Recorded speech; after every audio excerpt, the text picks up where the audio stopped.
répondre à cette question, qui, je ne vous le cache pas, est assez controversée, à Paris comme à Bruxelles d'ailleurs, je rappellerai tout d'abord que le mot émulsion nous vient de l'indo-européen mölk.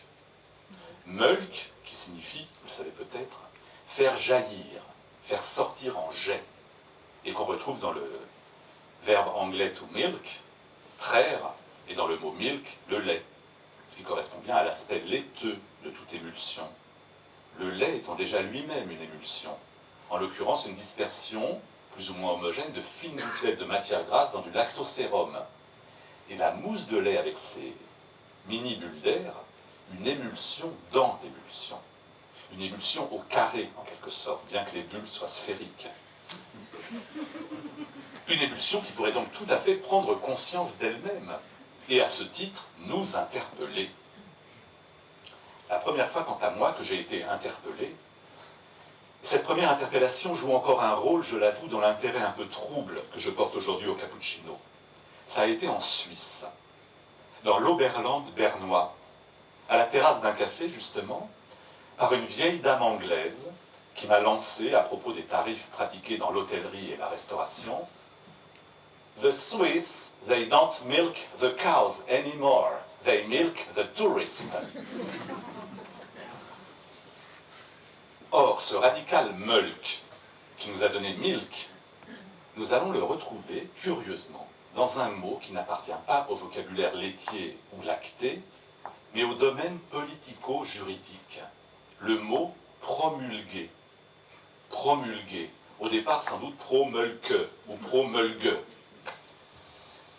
Pour expliquer ce rapport a priori déconcertant entre le monde du lait et celui de la loi, je propose deux hypothèses, fondées, et d'ailleurs complémentaires, fondées sur les deux sens possibles du préfixe pro.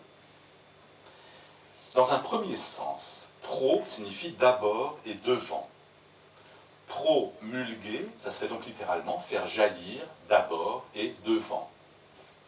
D'où l'idée d'un premier jet de la traite, qui au lieu d'être recueilli pour être bu ou transformé en fromage, serait d'emblée projeté devant, pour marquer une limite, un territoire, un dehors et un dedans.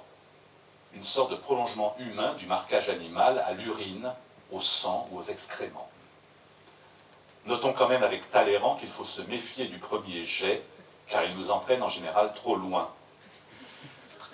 D'où le recours à un deuxième sens de pro, non plus d'abord et devant, mais en guise de, à la place de.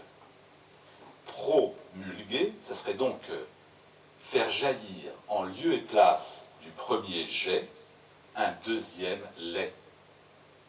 Un deuxième lait annonçant en quelque sorte par sevrage du premier, c'est-à-dire du lait biologique, maternel ou animal, une naissance purement symbolique, qui serait donc naissance à la loi, en même temps que naissance de la loi.